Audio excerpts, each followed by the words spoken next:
New details in the arrest of a Limestone County judge. We learned people working below him tipped off officials to potential criminal actions. The Limestone County Sheriff's Office arrested Douglas Patterson this morning. He's facing charges of theft, using public office for personal gain, and financial exploitation of the elderly. According to the Attorney General's office, he took about $47,000 from juvenile court accounts.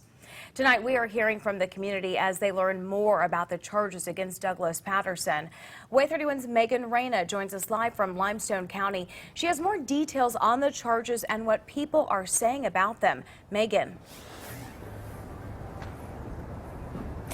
People I spoke to feel disappointed that this man who was supposed to be setting an example of right from wrong, now he's setting a different kind of example that feels like a disappointment. We're supposed to trust them and for them to uphold our justice system, and then for them to turn around and just be a criminal. According to the Alabama Attorney General's office, Douglas Patterson took about $100,000 over several years from the juvenile court system in two elderly men. One we know was a veteran. Like, they served their country, they put their life on their line for us. We're supposed to have respect for them. That's just messed up. The state investigation revealed Patterson wrote about 70 checks to himself from the county's Juvenile Court Services Fund.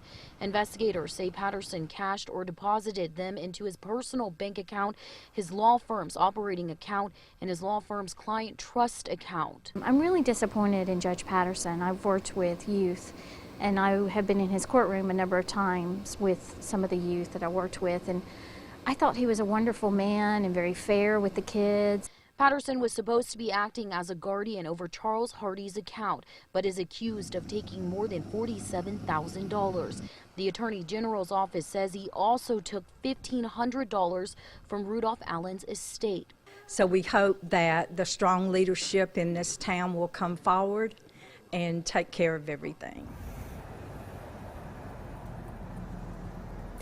Patterson is out on bond tonight. He's formally suspended from serving as a district county judge. His cases were previously reassigned to other judges within the counties during the state's investigation. Reporting live in Athens, Megan Reyna, WAY 31 News.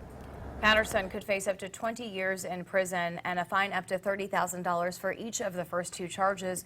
He could also face up to 5 years in prison and a fine of theft for the charge.